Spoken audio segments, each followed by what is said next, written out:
Hi, Tot Rod doing a review this time of Transformers Animated Voyager Cybertron mode Megatron. That's a mouthful.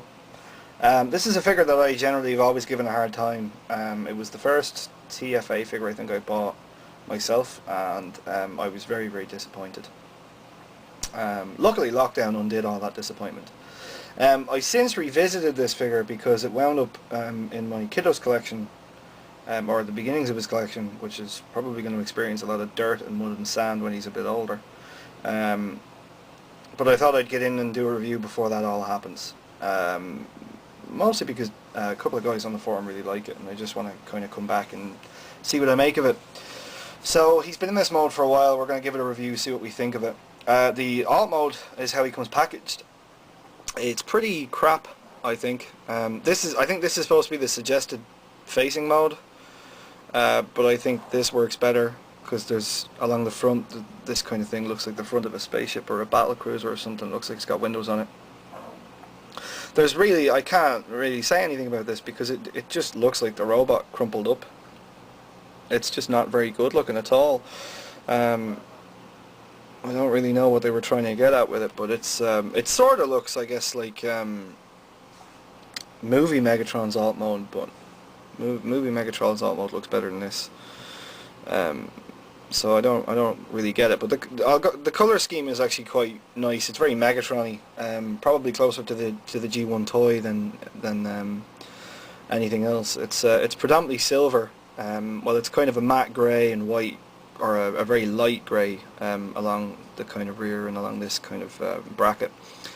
There's silver here on these, which I can only assume are either exhausts or some sort of thrusters like hydrofoils or something like that.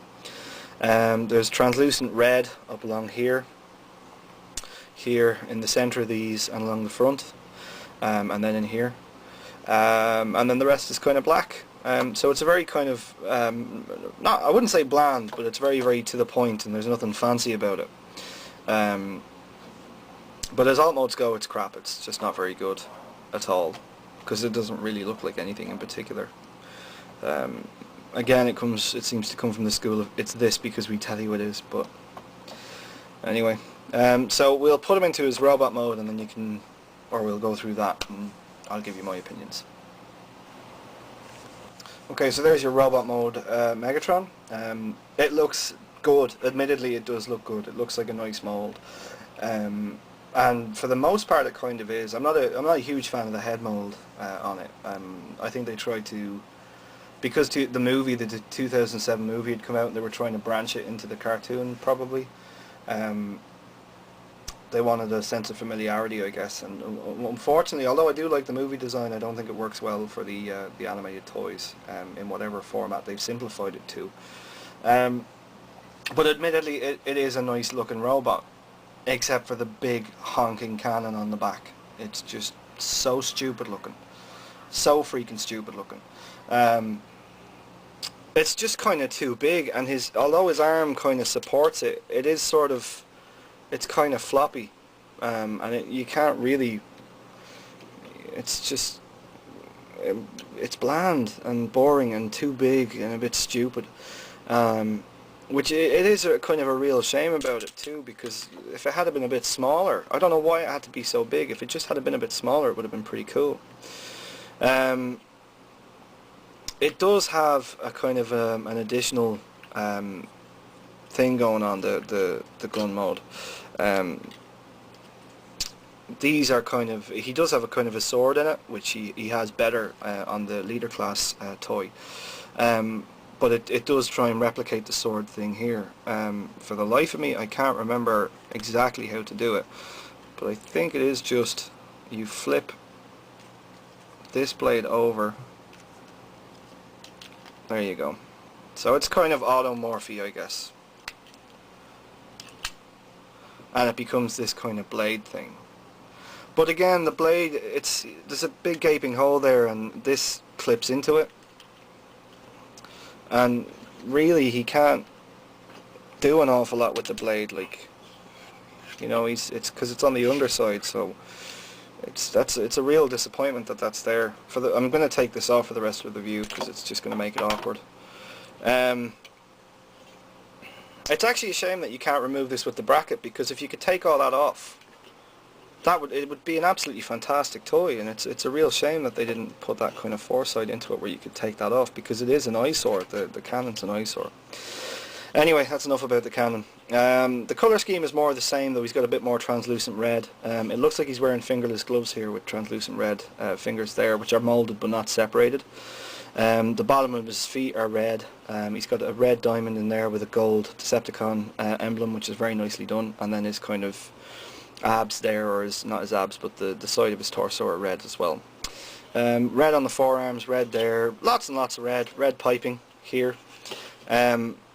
The colour scheme is actually very, very nice, and because of the way you can kind of forgive the vehicle mode for being so crap, because it makes the robot mode look even better. It is such a shame that the Cannon is such a detracting factor, and you can't really take it off. I guess you could take it off if you kind of shave this plastic down, but then you wouldn't be able to hold anything at all. So it depends on what you're kind of looking for. The one thing that does come across very well on the figure is that he's very imperial looking, like the Decepticons have a big empire, and he pulls it off well. And I absolutely love the leg design. Just that it's so broad like that, it's so wide arched here and thick and supportive. It's very, I think, very anime, almost kind of Robotech-y or something. I really like that, and you can get a very kind of nice kind of pose out of him. But he still kind of disappoints me. I came back to this taking on board what other people had said, because sometimes someone just needs to point out something in a figure that I generally haven't liked, and then I suddenly like it. But this figure is just, he's not as bad as my initial thoughts were, but he's certainly not as, it hasn't come to the foreground for me to put him on the shelf next to my animated toys. He's unremarkable, especially when you kind of compare it to the animated leader class Megatron, which I intend to do in a future review. He's absolutely amazing figure, and this thing pales in comparison to him. It's sort of like going from, I don't know, Pretenders Grimlock to Masterpiece Grimlock. It's, you know, once you have Masterpiece, you don't really want any other Grimlock. Same thing with this. Once you have the big leader class animated Megatron, every other version is kind of superfluous. But he's not terrible. He's not going to get a thumbs up. I'm not going to recommend him, but he's not terrible. If you're hard up and you need an animated Megatron, and the battle pack one's too small and leader one's too expensive, then if you can find this one, get it. Animated's pretty much long gone, so you might have a hard time finding it, but it's certainly not the worst. It might keep you amused for a while. This thing is just so disappointing, but the actual robot body isn't terrible. Alrighty, well, I'm going to move on to some more reviews, and you'll be hearing from me again soon. You don't have to be crazy to do that, but it sure helps.